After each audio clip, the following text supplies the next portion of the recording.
idea of the way I'm approaching things. V tuhle chvíli si myslíš, že máte představu, trošku máte představu, jak on k věcem přistupuje. So I'm not going to go through these particular paintings. What I'm going to do is suggest that, if you've got any questions or statements, or if you agree with me or disagree with me, we have a kind of dialogue now and you join in. A takže on nechce popisovat jeden obraz po druhém, jak jdou za sebou v řadě, ale spíš to vezme tak nějak obecně a dokonce ji přivítá, pokud s ním budete nějak polemizovat, diskutovat, chce, abyste se trošku zapojili, takže možná to takové interaktivní. So I know somebody had a question. Jo, takže jestli měl nějaký dotaz, my jsme tady zasekli, že by možná nebylo od věci třeba shrnout v pár větách vůbec celý koncept autismu, jestli souhlasí. So maybe, but the first question was really about like concept of stuckism as such. Okay, the concept of stuckism. First thing, stuckism is an art movement. Stuckismus je umělecké hnutí. And like many art movements, if not all of them, it's an ism. No, tak jako spousta různých stylů, je to takový ten ismus. And it's a modern art movement, modernist tradition, and you could link that back to Impressionism, which was originally an insult. It was said that the artists weren't doing real paintings, they were just doing impressions, and that got to become the name with an ism, Impressionism. On použil jako příklad impresionismus, který, když byl založen, tak se mu také spíš jako posmívali nebo nebrali ho tolik vážně. A protože říkali, že ti umělci vlastně dělají jenom imprese, nedělají nic reálného, ale časem získali respekt a stalo se to uznávané hnutí, ale je to ten ism, impressionism, takže prostě stuckism. And this is exactly how the name stuckism came about. In the UK, there's a very well-known artist, Tracey Emin, who used to be part of our circle. And she moved into doing conceptual art. She was in the Turner Prize in the Tate Gallery, and she exhibited her bed in the Tate Gallery. Takhle přesně ten název vznikl, stuckismu, a souvisí to s Tracey Emin, která je umělkyní britskou, která nejdřív spolupracovala s nimi, s tou skupinou těch původních stuckistů, ale potom se rozhodla, že se začne věnovat konceptuálnímu umění a v Tate Gallery vystavila svůj vlastní postel v Druházovu. And she said her ex-boyfriend, Billy Charlese, who was a co-founder of the group with me, she said he was stuck. In fact, she said he was stuck, because he wasn't doing conceptual type art, he was still painting pictures. So I thought, that's a great name. We can call ourselves stuckism if we're stuck. Tenkrát žila s Billy Charlesem, Billy Charles je člověk, který s Charlesem právě stuckismus spolu zakládal. A Tracy se na něj strašně rozlobila, že on taky nezačal dělat koncept, že zůstal u toho malování, mu to přišlo smysluplnější a tak mu vlastně vynadala, že je takový jako zaseklý stuck. You are stuck, řekl to dokonce 3krát, Charles použil nějaké básni a právě napadlo, to je tak silný, dobrý slovo, že bychom mohli z toho udělat ten ismus a udělat z toho celý hnutí. Except of course we're not stuck at all. A přitom jako paradoxně ta realita je taková, že oni nejsou zaseklí vůbec, oni naopak se vyvíjí. Just as the Impressionists weren't doing just sketchy impressions, they were doing fully accomplished and resolved paintings. Je to úplně stejný jako s těmi impresionisty, kteří také nedělali nějaké prostě méně cenné podřadné věci, ale už od začátku byli přesvědčení o tom, že dělají dobré umění, což ale trvalo nějaké desítky let, než uznal zbytek. That's the name, now I've got to tell you about the group. Takže to jsme vyplýtvali jméno, ale teďka nám řekne něco o té skupině jako takové. I mean, stuckism is a figurative painting group. We paint things that you can recognize in the painting. Jsou to lidé, kteří se zabývají figurální malbou? It's a modern art group. Moderní umělecká. It paints pictures with ideas about life. Jo, pro mě je důležité, že malují obrazy ze života. And the fundamental idea is authenticity, which you can define as being honest about yourself and your life and your experiences. A základní myšlenka pro ně je autenticita, kterou oni definují jako upřímnost. Oni zkouší zobrazit upřímné emoce, upřímné zážitky. Upřímnost a autenticita je pro ně hlavní cíl. Some art movements are identified by their style, for example Cubism, for example Impressionism, for example abstract expressionism. někteří umělci jsou identifikováni podle stylu, někdo se našel v kubismu, někdo je surrealista, někdo je impresionista, ale... But surrealism is not identified by style, because surrealist artists work in different styles. They're identified by a philosophy. Jo, ale... Protože v surrealismu je prostě filozofie, svým způsobem, jako způsob přemýšlení. By an ethos, by an understanding. Jako způsobem porozumění tomu. Jo, takže nejde o styl jako takový, který by bylo poznat z toho obrazu, ale spíš o společné přemýšlení, o filozofii. That's right. Jo. Yeah, that's what I said. Jo, I just needed some help. All right, okay, fine.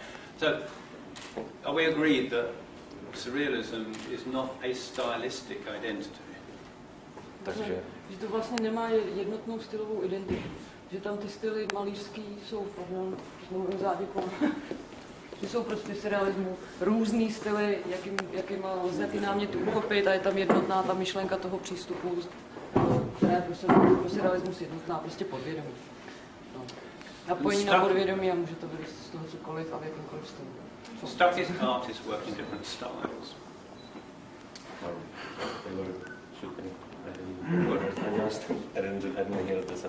So, Stuckist artists use different techniques and different styles of painting. Jo, takže i statističtí umělci používají různé techniky a různé styly malby. But if you bear in mind that every artist is looking at themselves very closely, very honestly, and expressing their life, then you will understand the connection. A pokud vidíte, že každý z těch umělců se snaží opravdu autenticky a opravdově znázornit své emoce a svůj život, tak uvidíte, že to dává smysl, že to jde do toho. And we want to communicate, that's very important. Jo, a také chtějí komunikovat, to je taky hodně důležité. Nejsou uzavření do sebe. We want people to look at the painting and actually say, oh, I can see what's going on. Not, why is this in a gallery, why is this art? Chtějí, aby se lidi podívali na ty obrazy a aby řekli, tuším, co se tam děje, tohle se tam odehrává. A ne, aby se divili, proč zrovna tohle je vystaveno někde v galerii. Right. So that's a little bit about Stuckism. If you've got any thoughts about paintings or any questions, I shall try my best to respond. Jestli k tomuto tématu někdo má nějaký dotaz nebo názor, ať už se týká o malířství, o styl nebo o stuckismus. Perhaps someone might like to tell me what the painting they like best, or the one they like, or the one they like least, or both. It would be quite interesting to hear. Také určitě zajímá, který obraz se vám líbí nejvíc a možná i nejméně, anebo obojí. Takže to on taky rád. Be daring. A vůbec se nebojte to říct. Unless I have to pick somebody. You. What's your favourite painting? If you like any of them. Do you like any of them? Yeah, definitely. I like the woman pan, and I remember that you... Hang on, he's got to translate. No, že máme rád jeden z jeho obrazů žena květina. And then I remember that you painted another variation, tank pan. Pak si pamatuju, že Charles namaloval květina pan obraz. Yeah. And perhaps I have a question. I see that you use very shining colors. Could you explain your idea why you want to translate that question? Jo, ten dotaz je, že mu přijde, že vlastně Charles používá takové pestrý, zářivý barvy. A jestli zatím něco je nějaká. Yeah, I think I use the colours I use because I feel quite a lot of intensity emotionally, and these colours express that. Je to díky barvám, které používá, že on cítí intenzivní emoce a chce, aby ty barvy to přenášely. Takže už proto si vybírá i ty odstíny a ty typy barev.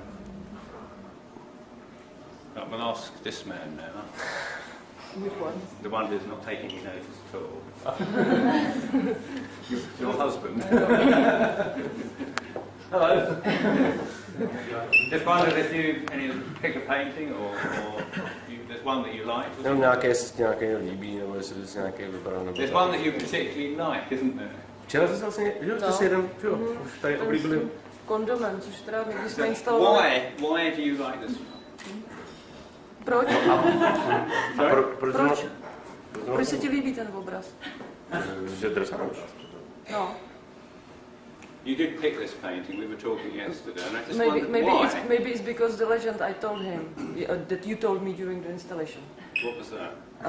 You know, the theme about condoms as a still life.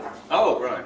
Yeah, that's very interesting. To je dobrý, to bys s námi mohl podělit toto. No, to mi pomohlo. No, tak prosím.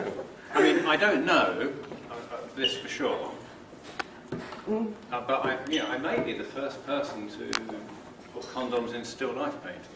Aha, to je to, co o čem no, mluvil. právě jsme instalovali a Charles takhle jako prohodil, že vlastně si není vědomý toho, že by někde jako existovaly v malbě zátiší s kondomem a přitom je to strašně důležitá věc. Jo, strašně užitečná, prostě zachraňující životy, takže udělal asi 50 obrazů v zátiší s kondomem. Mně to přišlo prostě neuvěřitelně vtipný, takže jsem to líčila manželovi, takže tomu se to líbilo asi nejvíc. Jako. Pak se mě probudil ten sběratel a řekl, aha, pozor, takže tady máme prvního mělce, který... Takže za 50 let vlastně budete rádi. Because if you wait a short while, I'm sure you'll see Damien Hirst copying it. Jo, ano, je tady zpátky Damien Hirst. Takže počkejte si chviličku, až se Damien Hirst dozví, že Charles začal tady s tím trendem, tak určitě začne to kopírovat a bude se opičit. Because most of his work copies something else from somebody. Protože většina jeho prací kopíruje, recykluje nějaké myšlenky někoho jiného. But you mentioned yesterday that he actually took a painting. Yes. Damien Hirst. I mean, is Damien Hirst well known in? He's well known here as a conceptual artist, but I'm not sure. A conceptual idiot. Okay, but I'm not sure whether people know that he took a painting. Yes. That you like the painting. Yeah.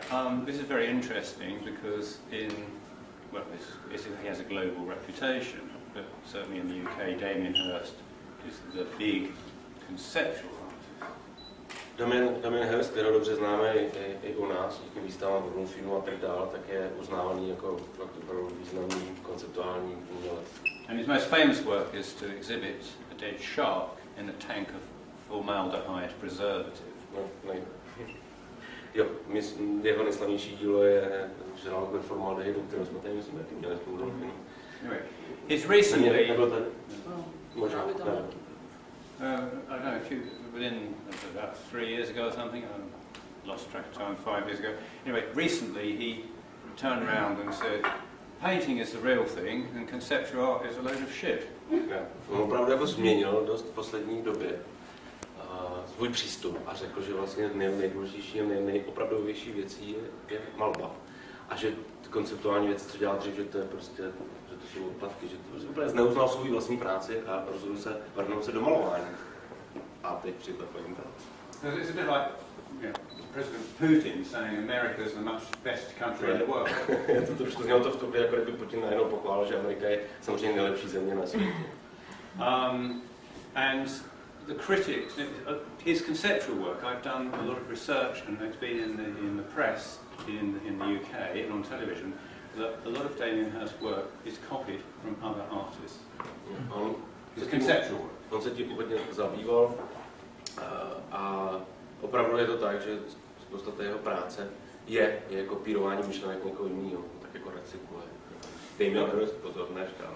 But when he was copying all these conceptual pieces, the critics said, "Oh, that's very original. It's very good."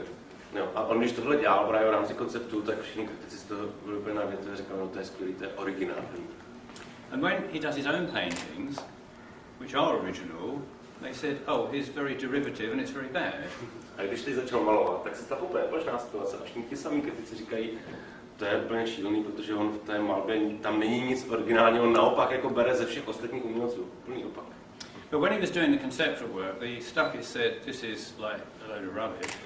A když se věnoval konceptu, tak Stuckey jim absolutně pohrdali, neuznali ho. And when he started doing his paintings, the Stuckey said these are very good, not because they're paintings, because we actually thought they were good paintings.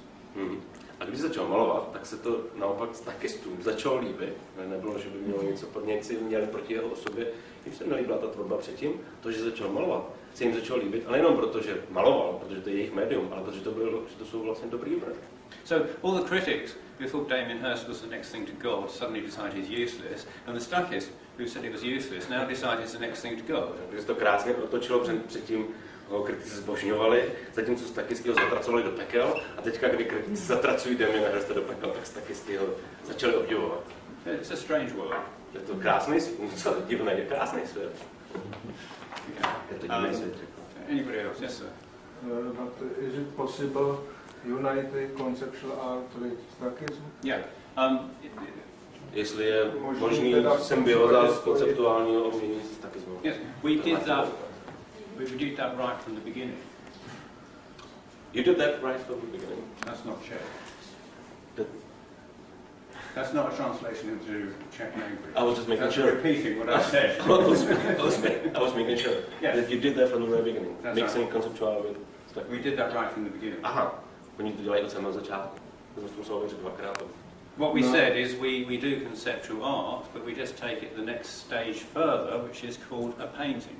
Aha, oni k sobě prohlašují, že vlastně oni se věnují konceptuální umění, ale jenom to berou o krok dál do dalšího hlavní a vlastně tomu říkají malba. Ale malování. Podstata toho Stuckismu, co jsem se dočetl, je vyhranit se proti konceptu. Yeah, but the function of Stuckism is perceived as being like in opposition to conceptual art. That's because conceptual art doesn't have any proper concepts.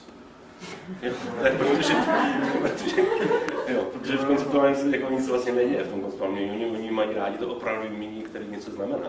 Ty konceptualisti by určitě říkali opposite. Yeah, maybe the conceptualists would say the exact opposite. Yeah, they would say that sharing in front of the gallery is the art, but it is not. Yeah. Well, you can say what you want. You can say the moon's an elephant, but it's not. Yeah. Můžete říct, co chcete? Můžete říct, že měsíc je vlastně z žele, nebo že je slon. Ale otázka, jestli to opravdu tak je. You see, conceptual art has one basic concept. Conceptual art, what you do. Conceptual art, what you do is you take something which isn't art, you put it in a gallery, and you call it art, and everybody says it's not art. No, to je ten základní princip. Oni vemou něco, dají to do prostřed galerie, v tuhle to prohlásí za umění.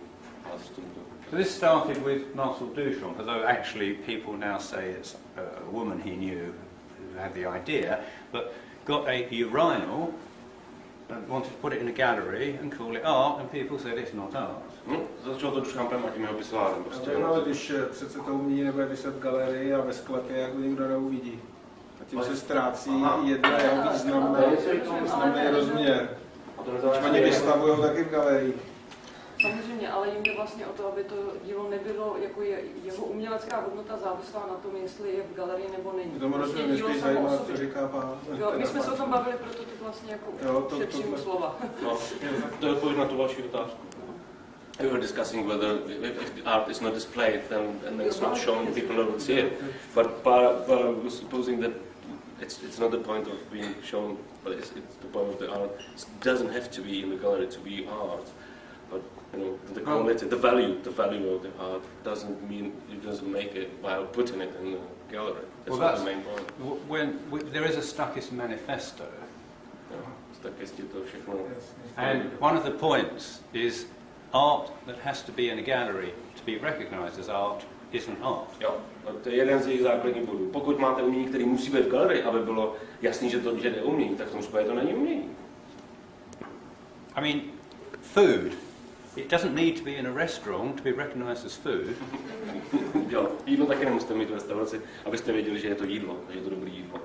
A game of football doesn't need to be in a football stadium to be recognised as a game of football. It can be in the back garden. Jo, fotbal se hraje všude, Indoneš na stadionu, můžete se hrát na ulici a všude. A pořád je to fotbal. But if you saw a dead shark in a natural history museum, you would think it was a dead shark, you wouldn't think it was art. No, ale když uvidíte mrtvýho žraloka a uvidíte ho v muzeu přírodovědném, tak tam ho uvidíte jako mrtvýho žraloka, jako objekt, jako tělo, ale nebude to o něm přemýšlet jako uměleckém předmětu. And if you found a dead shark in your back garden, you wouldn't say, oh, someone's given me some art. You'd say, what's this smelly lump of blubber doing in my back garden? A když stejného mrtvého žraloka najdete u sebe na zahradě, tak si taky neřeknete, kdo mi tady dává tuhle krásnou uměleckou instalaci. Ale budete říkat, že se tady smrdí a kdy už to konečně někdo uklidí. So Stuckism is initiating a revolution because the art establishment has this viewpoint, which we've discussed, and Stuckism is challenging that. Stuckismus se snaží to prostředí malinko vyčistit tím, že právě upozorňuje na tyhle ty nešvary. Snaží se jít tu správnou cestu. Perhaps just have one or two more contributions and we'll wind up. Yeah. Does everybody get a free drink? Of water? Nevím, dostane každý pití za to, že hezky poslouchal. Klidně ještě můžeme chvilku debatovat. Já bych spíš jenom, když jste začal vykládat přesně, co je Stuckismu, tak první věta byla, že Stuckisté se snaží vyjádřit své emoce, a druhá věta byla, že chtějí přes umění komunikovat. Já neznám umělce, který by mě tohle dodal jako na první příčku. Já si myslím, že to, že vyjádří emoce a že chce přes to umění komunikovat, vyjadřuje naprosto každý umělec.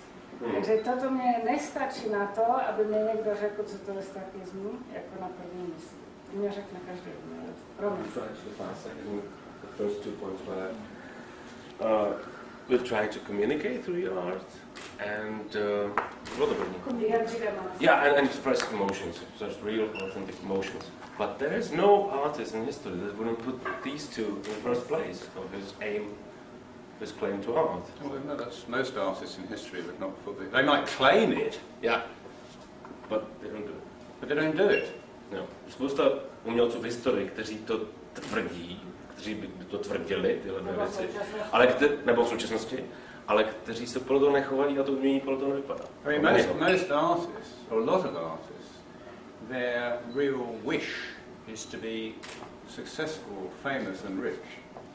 Pro spoustu umělců je bohužel tím hlavním měřítkem to, aby byli úspěšní, aby se o nich vědělo, aby byli ekonomicky úspěšní. And have a lot of sex. Třeba i ten sex, proto možná to plnou. Takže... And Tracy Emin, the British artist, is an example of that. She always wanted the most important thing was to be successful. Tracy to be recognised because of a personality defect. Charlese Thomsona, o které jsme se tady bavili, že vlastně může za to v úzovkách, že Stuckismus se jmenuje Stuckismus, tak ta je zářným příkladem tohoto, že to je prostě umělkyně, která vždycky strašně toužila potom být uznávána, být známá, být slavná. On to dokonce nazval takovou jako osobnostní poruchou. In fact, it's well known in England. Charles Saatchi was the big collector, the big man who put on the gallery shows and made people famous and made Damien Hirst famous. Well, people deliberately did works that they thought would appeal to him. Saatchi jako slavný sběratel a kurátor, mecenáš, je velmi slavný v Anglii a spousta umělců ví, že když se dostanou do jeho sbírek nebo do jeho zorného pole, takže se můžou stát úspěšnými. A řada umělců už tvoří s tím záměrem, že tvoří schválně díla taková, aby se jemu líbila a aby díky němu mohli. And this starts at art college. This starts at art college. Oh, Saatchi started. No. This attitude starts at art college because people want to get a degree. Jo, a to už začíná dokonce ve školách, protože lidi studují umělecké školy, aby získali titul. So when the tutor says, this isn't very good, you shouldn't really do painting, you should do video or installation. The student starts doing video installation because they're afraid they're going to fail their degree. So where's their integrity? Jo, takže když jim pak učitel na škole řekne, tohle se úplně nepovedlo, ta malpatí třeba tolik nejde, možná by dělali třeba video. To nejde, tam jde o ten tlak těch trendů, který na těch vysokých školách uměleckých jsou, že člověk přijde vlastně na vysokou školu malovat třeba, dejme tomu, a oni mu vlastně řeknou, že to je mrtvý a běž dělat video, protože prostě to teďka víc frčí a s tím spíš jako by teď uspěješ. No, a že oni s tomu křizují a tím pádem... Křizují se tomu, jak ti pedagogové tlačí k tomu vlastně ty studenty, to je paušální jev na všechno, jako škola, nejen dálva, výděň a zakázání. And I know from personal experience this is the case. Jo, on to vlastně zná ze své vlastní zkušenosti. Because I've succeeded in being the only person in 10 years at Maidstone College of Art not to get the painting degree. Jo, on se mluví tím, že vlastně za 10 let studia byl jediným z tého školy, který jako nezískal ten titul. On je na to patřičně. Which naturally I'm very proud of. Yeah. Je na to taky. I mean, lots of people got first class, but only one person didn't get any degree at all. No, spousta lidí to má titul a všechno a prostě No, lots of people got first class degrees over the years. There's only one person that didn't get any degree at all. Přesně tak, jako spousta lidí má ty nejlepší tituly, co šli získat, ale je tam jenom jeden, který nezískal vůbec nic. And I'm probably the only one that's still painting and doing art. Možná jediný z celé školy, kdo vlastně do této chvíle pořád maluje, kdo je aktivní jako malíř. Well, actually, I gave myself an award. Oh, you gave the award. I gave myself an award. Aha, on sám si dal cenu. So, after people's names, they put letters like MBA. No, lidé si dávají zkrátky titul za jména. After my name, I have the letters FFIAD. FFIAD je zkrátka, kterou si dal on sám za svoje jméno, a to znamená... Which in English is first fail in a decade. První propadák v této dekádě, první odpadlík ze školy v této dekádě. Anyway, so I think that a lot of artists don't have as their priority their work. They are more concerned with being an artist than doing art. So the thing is, what is it you want? Do you want to do art or do you want to be an artist? A lot of people, they want the role of being an artist. And for me, I don't particularly want to be an artist, I just want to do art. I don't care about being an artist, it's not very interesting. You sound like an idiot if you're an artist. Rozdíl je v tom přístupu. Někdo se strašně snaží být umělec a někdo se snaží to umění opravdu tvořit. Že pro ně je důležitější to umění, než to, aby byl považován za umělce, nebo aby on sám přemýšlel nad tím, jestli je umělec. To umění je pro ně důležitější. So let's see if something to finish off with, something completely ludicrous. Takže když máte na závěr někdo něco. Perhaps a word from our What is your favorite painting, Charles, from this collection? What is your favorite painting? Because you keep asking people. It's not It's not well, is it painting you had? Oh, painting. That's already been destroyed. Too bad for us. Huh? Too bad for us. I would like. No, it's not. It's rubbish. I see. Yeah. No, I mean, if I don't like it, if it doesn't work, you know, it has to go. There's a certain standard to uphold. But my favourite, keep the one in the front, the first room of the woman and the mask and the man, I think is the one I'm happiest with artistically. But I think probably if I kept one, I'd keep the very big painting. I think that's probably my favourite because it's more cozy. Kdyby si mohl vybrat jeden obraz, který by si nechal, co jsme se na to samé, na co se ptal vás, tak by si asi vybral nakonec ten úplně největší, ten by si asi nechal. It's sort of more friendly and sort of warm. No, přijde mu takový roztomilý, přátelský, fajn. So that's it for now. Thanks very much for coming along. Do feel free to. What are people free to do? Is the bar open? They're free to roam and ask. You're free to roam and ask. So thanks very much for coming along. Anyway, cheers.